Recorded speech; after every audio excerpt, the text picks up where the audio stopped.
It was supposed to be a quiet Thursday in Bristol. The streets were slick with rain, and a faint drizzle misted over the glowing shop fronts of St. Mary's Lane. At the corner, a soft pink neon sign flickered over a tinted glass door that read "A Velvet Touch Spa, where beauty becomes peace." At 11:42 p.m., the silence was shattered by the sound of glass breaking, followed by a scream that curdled the night air. Neighbors later said they'd heard something metallic drop, followed by a woman crying, "He broke the rule. He broke the rule."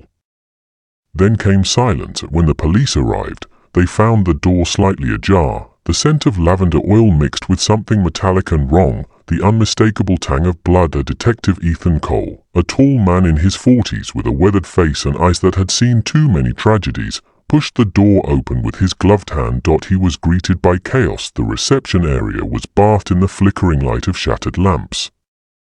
A massage table lay overturned, towels strewn across the floor.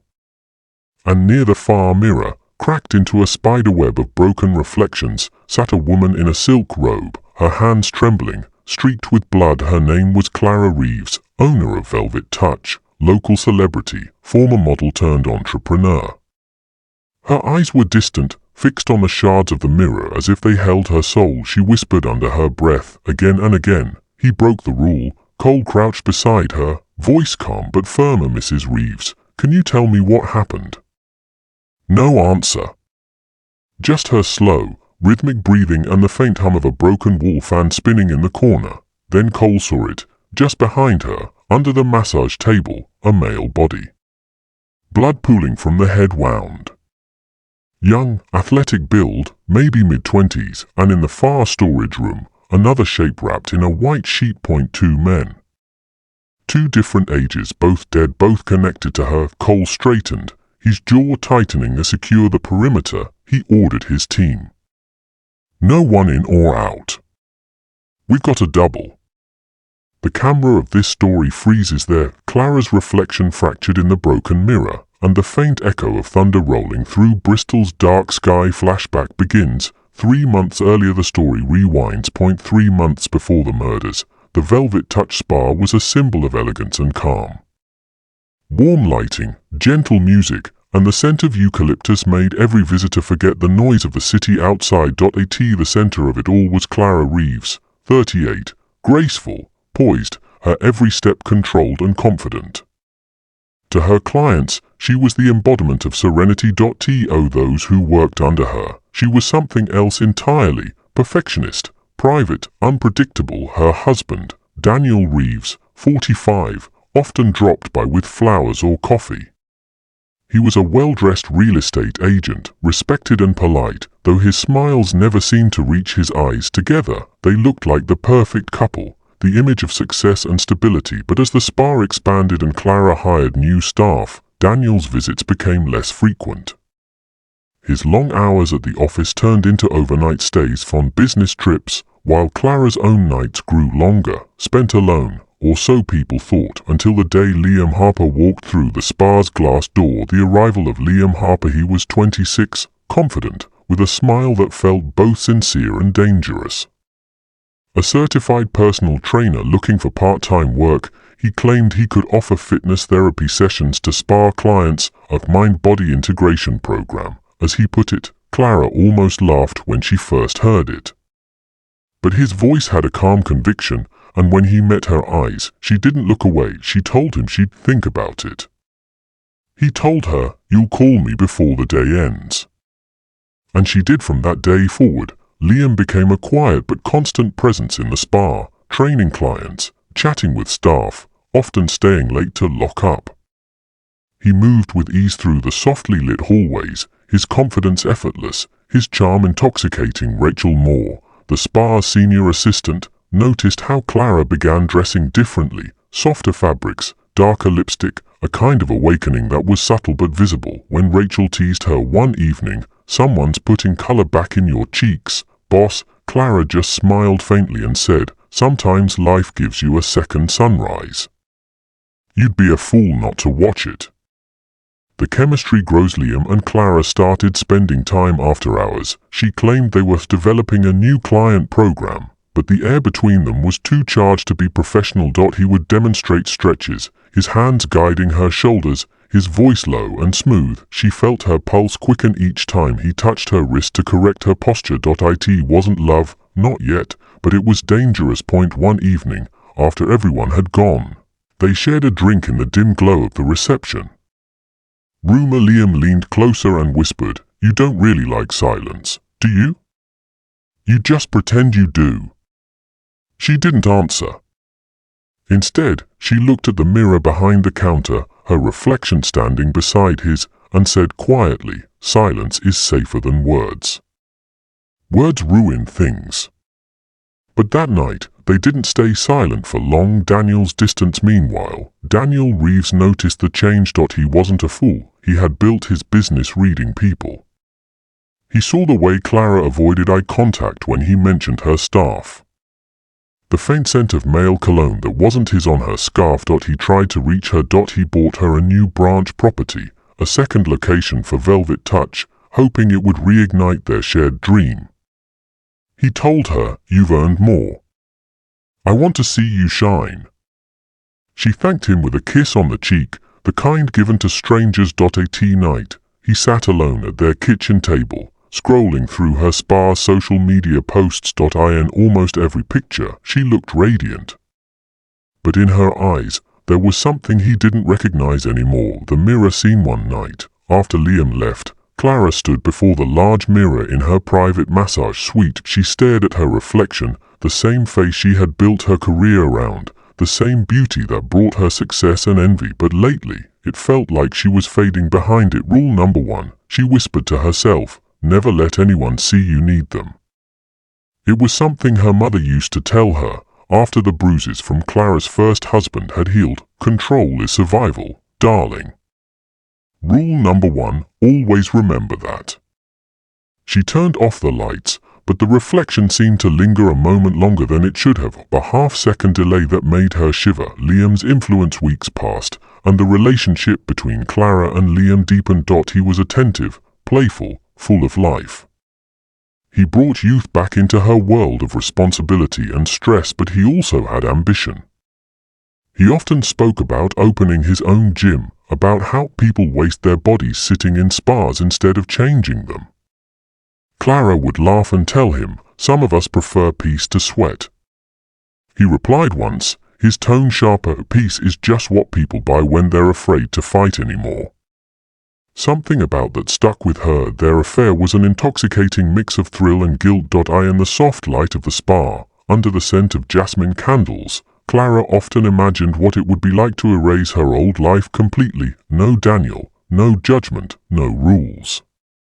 Just Liam and freedom. But deep down, she knew freedom for her never came without blood. Ancient builds. Rachel began noticing inconsistencies. Liam was using Clara's office, taking calls on her behalf, handling clients she never approved. When Rachel tried to raise concern, Clara brushed it off. "Trust me," she said with a smile that didn't reach her eyes. "Everything's under control." But that same week, Rachel saw Daniel outside the spa, parked across the street in his car, watching the building for hours.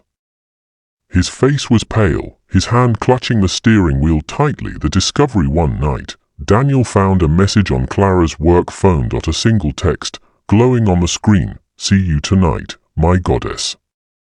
It was from Liam. Daniel didn't shout or break anything. He simply put the phone down, went to the living room, and poured himself a drink. When Clara came home, he asked her how her day was, like nothing had changed. But his eyes had. Later that night, he confronted her, quietly. "Control." He said, "You forgot who you are, Clara. You've built everything to escape your past, and now you're running right back into it." She replied sharply, "Maybe I just got tired of pretending." He turned, walked toward the door, and said before leaving, "You always said you had rules. Maybe you should remember them." The door shut behind him. Clara stood in the hallway, trembling, the reflection of her face in the dark window looking almost like someone else entirely. Returned to the present, the crime scene. Back in the present, at the spa crime scene, Detective Ethan Cole walked slowly through the dim corridors, his flashlight cutting through the shadows. He stopped near the main mirror, the same mirror from months ago, now shattered. He could see fragments of his own face reflecting a dozen times. In each piece, Clara's bloody hands reached out, trembling. 2 victims, said one officer. Both men. ID cards found, Daniel Reeves and Liam Harper. Ethan exhaled, his eyes shifting back to Clara. Her calmness unnerved him. He asked again, "Clara, tell me what happened." Finally, she turned her head toward him. Her voice was faint but clear. "I told him not to break the rule. But they never listen."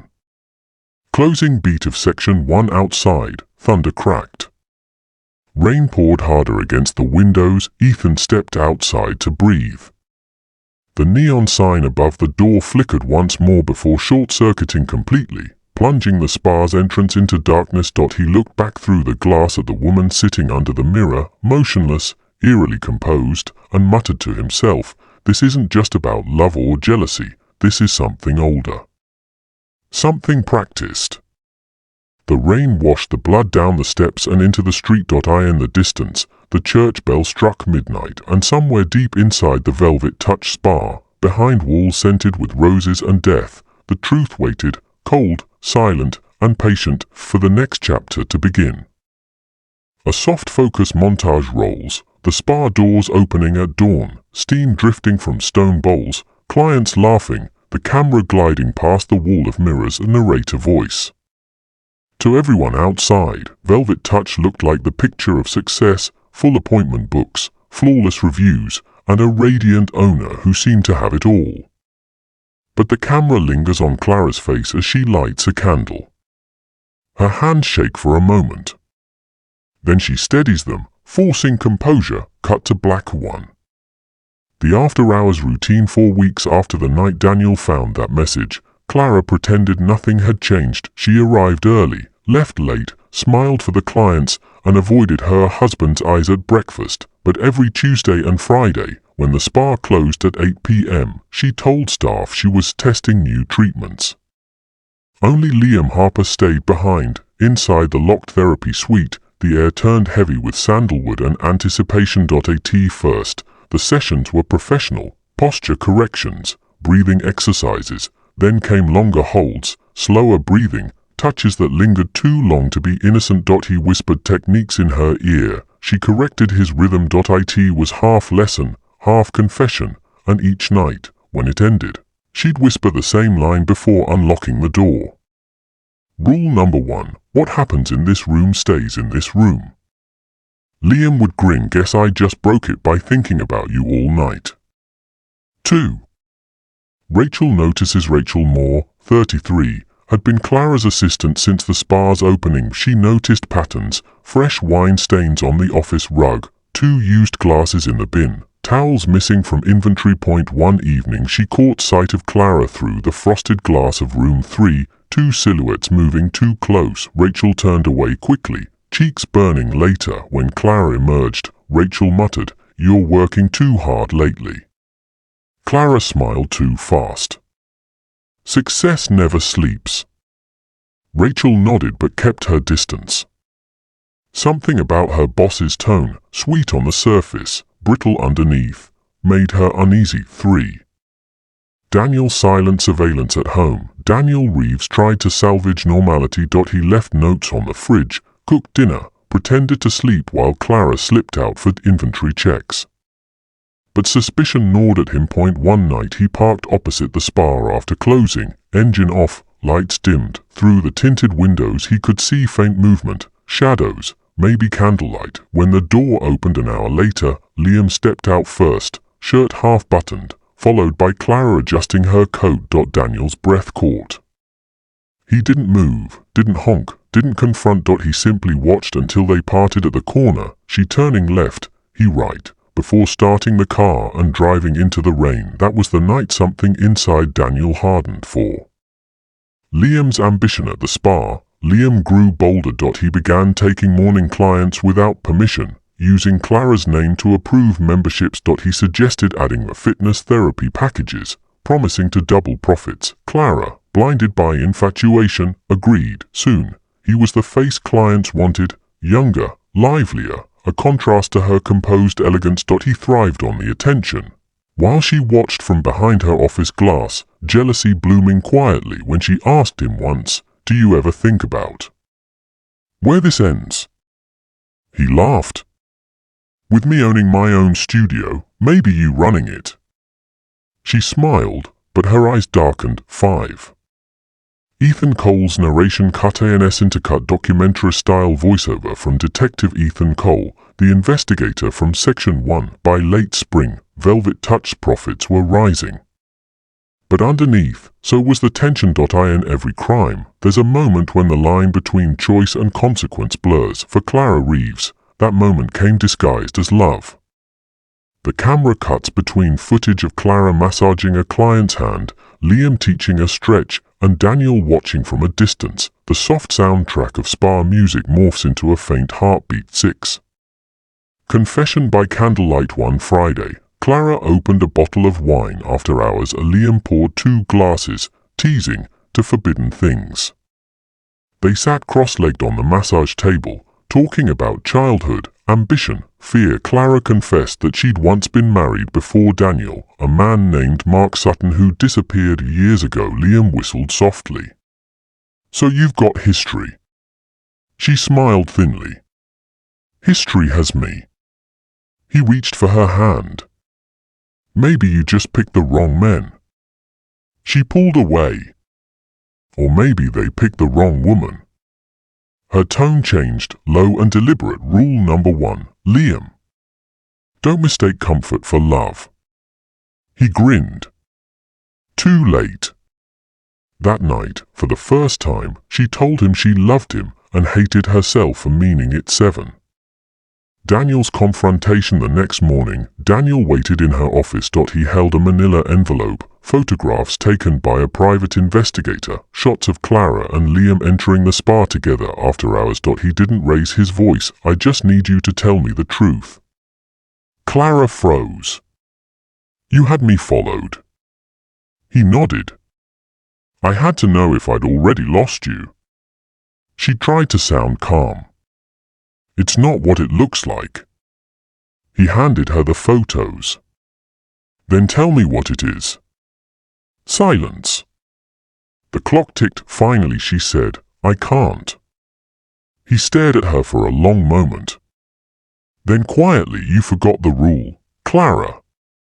Don't mix desire with business, remember? You told me that once." He left without slamming the door, which somehow made it worse. Clara sank into her chair, staring at the photos until the edges blurred with tears. 8. The rumors. By midsummer, rumors spread among staff, whispered words in the break room, glances when Clara walked by. Clients asked about the new trainer. Rachel tried to protect her boss's reputation, deleting gossip posts online, confronting Liam about his behavior. He shrugged. "People talk. Let them." But Rachel noticed the way he looked at Emily Cross, the new 24-year-old receptionist, with the same charm, the same grin that once disarmed Clara, and she saw something else too, the flicker of fear in Clara's eyes each time Emily laughed at Liam's jokes. 9. The breaking point. Late one evening, after the spa closed, Clara waited for Liam in her office. He arrived half an hour late, smelling faintly of another woman's perfume. She asked, "Where were you?" He smiled lazily. "Just grabbing a drink." "You're not my wife, Clara." The words hit like a slap. She stood, trembling. "After everything I've given you." He scoffed. "Given me? You're obsessed." This, he gestured around the room, was fun. "But I'm not your property." Her voice dropped to a whisper. "You broke rule number 1. He frowned. "What rule?" She smiled strangely. "Never fall in love with someone who needs you more than you need them." Liam laughed and turned to leave, but as he reached for the door, she said softly, almost to herself, "Then you forgot it too." 10. Rachel's doubts and Ethan's foreshadowing. The narration cuts back to Detective Cole, speaking years later during an interview. When you look at the timeline, that night marked the shift. Everyone saw the warning signs, the erratic hours, the temper, the distance, but nobody thought Clara Reeves was capable of violence. They were wrong. Rachel, meanwhile, was closing up when she heard muffled voices from room 3. She hesitated, hand hovering over the handle, then backed away. Something in her gut told her to leave it shut. 11. The mirror dream. That night Clara couldn't sleep. She sat before her bedroom mirror, remembering Liam's words, Daniel's face, her mother's old warning. In the reflection, she saw flashes, hands, blood, a broken frame. She blinked, and it was gone, but the whisper lingered. He broke the rule. She pressed her palm to the mirror, whispering back, then I'll have to fix it. The glass felt cold against her skin, almost like metal. 12.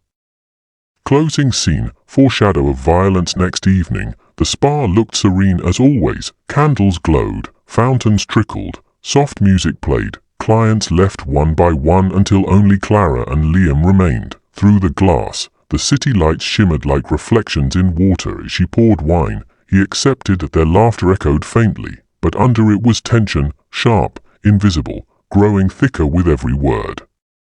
Cut to Detective Cole's narration over slow-motion shots of the empty corridors. Every crime begins with a choice, a heartbeat where mercy could still win. On that night, mercy lost. The spa smelled different that morning. The usual blend of lavender and lemongrass was overpowered by something metallic, something faintly sharp, like rust or fear. Clara locked the glass door behind her and stood in the quiet lobby, her reflection wavering in the mirror opposite the reception counter. The woman staring back didn't look like her anymore. The foundation barely covered the dark circles under her eyes. The perfect bun trembled at its base, and her lipstick was uneven. She whispered to herself, "You're fine. You're always fine." But even her voice sounded foreign. 1. The silent routine. By mid-morning, the spa was alive again. Customers coming in, warm towels folded, the sound of soft water trickling in the background. Yet every small sound now made Clara flinch. The steam room's hiss. The click of a door. Even a text message. Her phone had become her worst enemy. Each time it buzzed, her heart stopped. Morning, Clara. How's business? It was from Detective Callum Hart. A polite text. Too polite. He'd come by a few days earlier just to ask a few questions. About her husband, about Luke, about her schedule. He had smiled as he spoke, that soft, calculated smile police officers wear when they already know more than they're saying. Now he wanted to follow up. Clara typed back quickly, busy day ahead. Can we talk later? She added a smiley face, then deleted it. Then typed it again. Then deleted it once more. She finally sent the message without one and immediately regretted it. She felt her chest tighten. Her lies were slipping through small cracks, like water seeping into a wound. 2. Luke's shadow. The staff whispered sometimes. Not loud enough for her to catch full sentences, but she knew. Luke's disappearance had made it to the local paper. A small headline. Local personal trainer missing, last seen with SPAOWNE. No names were confirmed, but the small-town gossip didn't need confirmation. They filled the blanks themselves. Clara's once bustling spa now felt like a theater where every client, every worker, was watching her. Even when they smiled, she felt the judgment hiding behind their eyes. 1 afternoon, she caught her assistant, Maya, staring at her through the mirror while folding towels. Something wrong? Clara asked quietly. Maya blinked, startled. No, You just look tired. That word, tired, echoed in her mind long after Maya walked away. She was tired. But not from work. From pretending. From holding the pieces of her life together with trembling hands. 3. The visit. Detective Callum showed up unannounced 2 days later. Sorry for the intrusion, he said as he stepped inside, his badge glinting in the low light. You said you'd be free later, but I figured I'd save you the trouble. His voice was calm, but his eyes were hunting. Clara forced a smile. Of course. Please, come in. He walked slowly, glancing at every corner of the spa, the candles, the stones, the certificates on the wall. You have a beautiful place. Peaceful. Hard to imagine anything bad happening here. She gripped the counter. Nothing has happened here. Of course. He looked at her again. But you know how people talk. Rumors travel fast. Especially when someone disappears. He pulled out a small notebook. You were close to Luke, weren't you? Clara's breath hitched. He was my employee. And more than that? She looked at him sharply. Detective, is this relevant? He smiled faintly. Everything's relevant, Mrs. Winters. He paused before adding, you've had a difficult few years. 2 husbands, both tragic circumstances.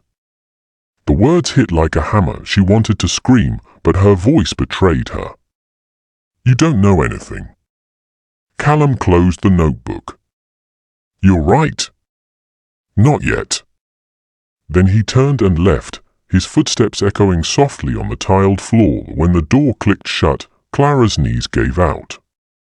She sank to the floor, shaking, her breath coming in ragged gasps. She knew what came next. They always start polite. Then they start digging, and eventually, they find something. For the breaking point. 4 days after, Clara barely slept. She'd wake up to phantom knocks on the door, to shadows moving near the curtains. Sometimes she'd see Luke's face reflected in the dark mirror, his smile frozen, his eyes hollow. Her reflection whispered things at night you thought you could escape. You forgot rule number 1. That phrase haunted her more than anything. She remembered Luke saying it once, half laughing, half warning. Rule number 1, Clara, never let them see your weakness. And she had. Now everyone could see it. Her hands trembled while mixing oils. She forgot appointments. She shouted at clients. The spa's reputation was collapsing, and so was she. One evening, she found an anonymous envelope at her doorstep. Inside was a single photograph. Her. Luke. Together at a motel. Months ago someone had followed them. On the back, in neat handwriting. You forgot rule number 1. Her heart stopped. 5. The spiral. Clara tore the photo apart, but the damage was done. Every noise became a threat, every face a suspect. She drove aimlessly at night, parking near the cliffs where the ocean met the rocks. The wind was cold, sharp. Sometimes she'd talk to the waves, as if Luke could hear her through the dark. I didn't mean to, she whispered once. You know I didn't. But the sea never answered. One night, she saw Detective Callum's car parked across the street from her spa. Engine off, lights dim. Watching. Waiting. She went inside, locked all doors, turned off every candle. Then she sat on the floor, hugging her knees, whispering over and over, you're fine. You're always fine. The next morning, she found another note, slipped under her door. We need to talk. Tonight. By the cliffs. Come alone. No name. But she knew whose handwriting it was. Luke's. Or someone pretending to be him. 6. The night at the cliffs. The sea roared beneath the black sky as Clara approached the edge. Her coat whipped around her, her hair tangled in the wind. Luke, she called out, her voice trembling. No answer, only waves. And the sound of her own heart pounding in her ears. She took one step closer to the edge. Then she heard it, a faint crunch of gravel behind her. Clara. Detective Callum. He stepped into the moonlight, hands in his pockets, eyes fixed on her. I didn't want it to end this way, he said quietly. Her pulse quickened. What are you talking about? He pulled something from his coat, an envelope. The same photograph. You really thought no one would notice? You were the last person seen with Luke. The same way you were with both your husbands. She shook her head. You don't understand. I understand perfectly, he said. You loved them. Until you didn't. The sea crashed below for a long moment, neither spoke. Just the sound of the wind tearing through the silence between them. Then, softly, almost kindly, Callum said, "Hey Clara, it's time to tell the truth." She closed her eyes. The rule echoed again in her mind, never let them see your weakness, but she couldn't hold it anymore. Her tears mixed with the rain as she whispered, "I just wanted to be loved." The next morning, storm clouds still lingered above the coastal town of Brighton Bay. Grey light filtered through the spa's large glass windows, illuminating dust that seemed to hang in the air like unspoken secrets. Clara stood at the reception desk, motionless, her hair damp from the rain. She hadn't gone home after last night at the cliffs. She had simply driven back here, to the only place that still felt hers, and sat in the dark until sunrise. Now the world outside moved on as if nothing had happened. People bought coffee, jogged, laughed. But for Clara, time had stopped. A town that starts to remember. Detective Callum Hart's car rolled up precisely at 9.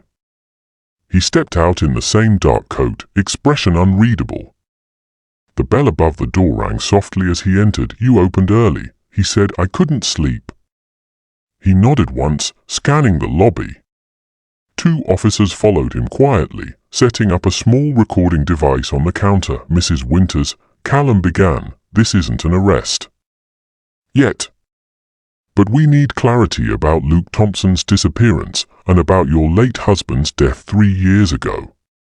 Clara's hands gripped the edge of the counter. "You think they're connected?" "I think you're the connection." She laughed once, short, bitter. "You sound like everyone else in this town. You need someone to blame, so you chose me." Callum didn't argue. He simply placed 2 folders in front of her. Inside, photographs, phone logs, receipts. Evidence gathered quietly while she was too busy pretending to live normally. "Luke's bank card was used the day after he went missing," Callum said. "ATM near your spa. CCTV caught your car nearby." Her voice trembled. "That's impossible." But she remembered. The night she had gone back to the parking lot, searching for his gym bag. She thought no one had seen too. Maya Speaksmeyer, her assistant, arrived mid-morning, only to freeze when she saw the detectives. Her usual warmth vanished, replaced by cautious distance. "Miss Meyer," Callum said politely, "you've worked here 2 years, yes?" She nodded. "Did you notice anything unusual between Mrs. Winters and Mr. Thompson?" Maya hesitated, eyes darting toward Clara. "They were close," she whispered. "Luke spent a lot of time here after hours. I thought it was business. Then one night, I saw them arguing outside." "Arguing?" He said something like, "You can't just erase people, Clara." She slapped him. The room went silent. Clara's throat closed. She wanted to shout that Maya was wrong, that it wasn't like that, but no words came. Callum folded his arms. "You see, Mrs. Winters, the story's writing itself." 3. Cracks in the mask. That evening, Clara returned to her empty house. Rain hit the windows like tapping fingers. Every creak of the floor made her jump. She poured wine but couldn't drink it. The glass trembled in her hand as her phone rang again, an unknown number. She hesitated, then answered. No voice. "Only breathing, Luke," she whispered. A click. Silence. The call ended. She dropped the phone. It hit the floor and shattered the silence completely. Her mind raced. Someone was playing with her. But who? Callum?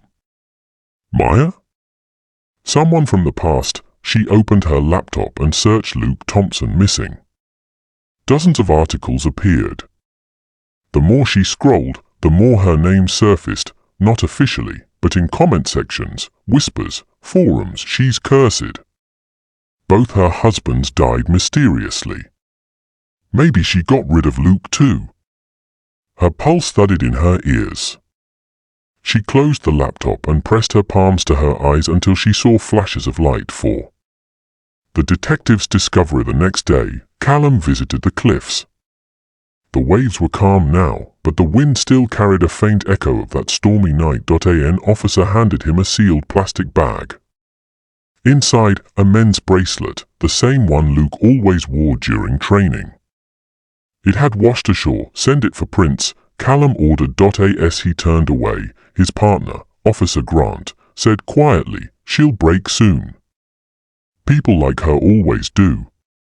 Callum shook his head. "No. She's not cruel for pleasure. She's terrified. That's worse. Terrified people make unpredictable choices." 5. The letter later that week, Callum found an envelope on his desk. No return address. Inside was a short letter written in shaky handwriting. "Detective Hart, I can't carry this anymore. You're right, I made mistakes. But I swear I never wanted anyone to get hurt. They pushed me until there was nothing left. Meet me at the spa tonight after closing. I'll tell you everything. Clara Winters." He read it twice, then folded it carefully. "She's either confessing," he murmured, "or she's setting a trap." 6. A night of confession. The spa was dark when Callum arrived. The only light came from candles flickering along the corridor, the same scent of lavender and lemongrass, now thick with tension. Clara stood in the middle of the lobby wearing a white robe, her eyes hollow but calm. "I knew you'd come," she said. "Clara, you don't have to, I do." She gestured toward the treatment room. "Please. Sit. Let me explain." He hesitated, then followed her inside. She poured 2 glasses of water, her movement slow, deliberate. "You think I'm a monster," she said softly. "But I loved them. Every single one of them. They just left. And every time, it was my fault. Tell me what happened to Luke." She looked up, eyes glistening. "He wanted to expose me. Not because he hated me, but because he said truth was the only way to heal. I begged him not to. I thought if he disappeared for a while, everything would quiet down. But it didn't. Nothing ever does." She took a deep breath.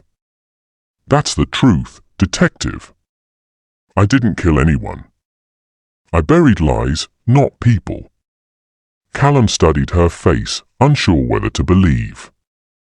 The clock ticked behind them, the candles trembling in the air conditioning's faint breeze. Then a voice echoed from the doorway. "Lies." Both turned. Maya stood there, phone raised, recording. "I knew you'd confess," she said, stepping closer. "You ruined everything.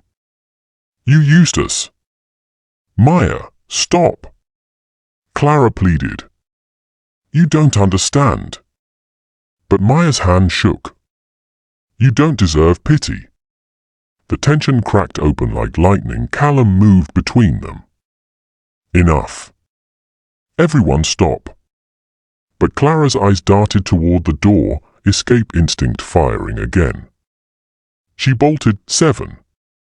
The chase rain started again as she ran through the narrow streets. Sirens flared somewhere behind her. Callum shouted her name, but she didn't stop. She ran until her heels slipped on the wet stone of the cliffs. The sea below roared louder than ever. The detective finally caught up, soaked, breathless. "Clara, please. Don't do this." She turned, tears mixing with rain. "You don't understand. Every time I try to fix things, someone gets hurt. Maybe the only way to end it is stop." Callum stepped closer. "You can still tell your story. Let people see why. That's the only way out now." For a heartbeat, she hesitated. The rule, never show weakness, fought against exhaustion. Then she collapsed to her knees, sobbing. 8. The morning after at dawn, the town woke to the news. Spa owner in custody, major break-in missing person case. Clara sat quietly in the back of the police car, wrapped in a blanket, eyes fixed on the horizon. She looked strangely peaceful, as if confession had finally lifted the weight she'd carried for years. Detective Callum watched from the roadside, rain still dripping from his coat. "You were right," Officer Grant said beside him. "Terrified people do unpredictable things." Callum nodded. "But sometimes they tell the truth before they fall apart." He glanced toward the cliffs one last time, the place where everything had come undone, and whispered, "Let's hope she finds peace in telling it." The courtroom smelled faintly of disinfectant and old paper, an odd mix of cleanliness and decay. Cameras lined the walls, reporters whispered names, pens scratched across notebooks. It was the kind of scene Clara Winters had once only seen in movies. Now she was the headline: Brighton Bay spa owner faces trial in missing PT case. 2 husbands dead. Lover vanished. What's the truth? She sat quietly at the defense table, hair tied neatly, face calm. The world expected a monster. Instead, they saw a woman who looked fragile, elegant, and disturbingly composed. 1. The trial begins. Detective Callum Hart watched from the back row. He had testified the day before, providing evidence of the inconsistencies in Clara's story. He wasn't proud of it. But his duty was never about pride. The prosecutor began. "Ladies and gentlemen of the jury, this case isn't about hatred. It's about obsession. About a woman who could not bear to lose control." The defense countered gently. "Mrs. Winters is a victim of circumstance, grief, and emotional abuse. Her actions, while questionable, are not crimes." Clara kept her eyes on the floor. Each word felt like a wave hitting her over and over, slowly eroding what little strength she had left. When they showed Luke's bracelet, her fingers twitched. When they displayed photos of her spa, her lips parted slightly, as if remembering. Then came the recordings, the letter she had written, the notes found in her home, her whispered confessions. Every truth she had hidden was now public property too. Callum's doubt. During a recess, Callum stepped outside, lighting a cigarette despite the rain. He hadn't smoked in years. His partner Grant joined him. "You think she did it?" Grant asked. Callum exhaled slowly. "I think she believes she did." "What's that supposed to mean?" "Some people carry guilt for things they didn't do. And sometimes, that guilt drives them to act like they did." He looked up at the courthouse. "I've seen killers cry like victims. And I've seen victims confess like killers. Clara might be both." 3. The hidden file. That night, back at the precinct, Callum reviewed the evidence again. Something had always bothered him: the anonymous notes, the perfectly timed photos, the text messages sent from Luke's phone after his disappearance. The digital forensics report came in late. The messages had originated from an unregistered burner phone, purchased 2 weeks after Luke was last seen. Not by Clara. A man named Ethan Ward. Callum's pulse quickened. Ethan Ward, Luke's close friend and business partner. The same man who had given the initial missing person statement. "How did we miss this?" Callum muttered. He grabbed his coat and left the station for the visit. Ethan lived on the outskirts of town, in a small seaside house cluttered with gym equipment and half-empty bottles. When Callum knocked, Ethan answered in a robe, looking startled. "Detective. To what do I owe the pleasure?" "Just a few more questions about Luke Thompson." Ethan smirked. "Still chasing ghosts?"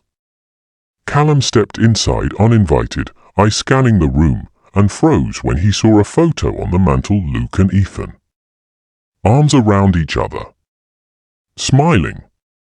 Behind them, the spa. "You were closer to him than you said," Callum said quietly. Ethan's expression darkened. "We built everything together." Then she came along and destroyed it.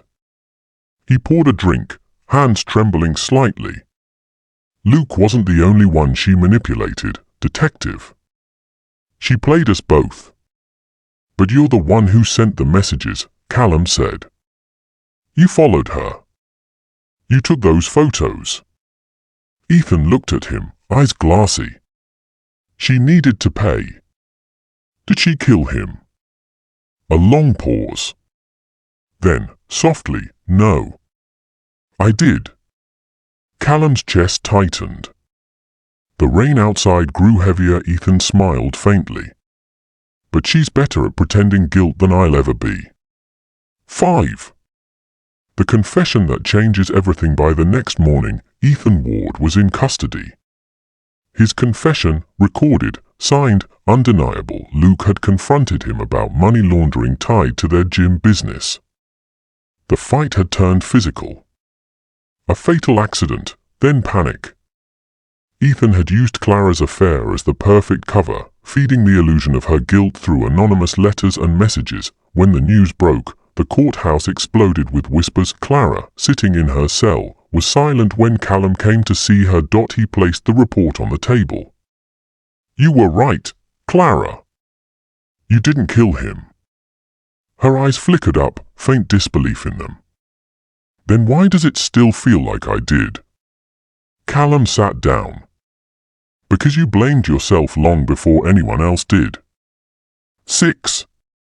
The verdict. The charges against Clara were dropped a week later. The media called it a miscarriage of justice corrected.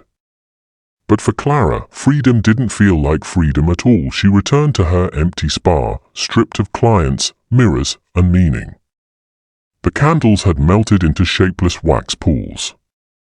The air smelled of dust and memory. She touched one of the old walls and whispered, "Rule number 1, never show weakness." Then she added softly, "But weakness was all I ever had." 7. The final rule. Months passed. Brighton Bay moved on. The spa closed permanently. Detective Callum transferred to another district. One evening, he received a small brown envelope with no return address.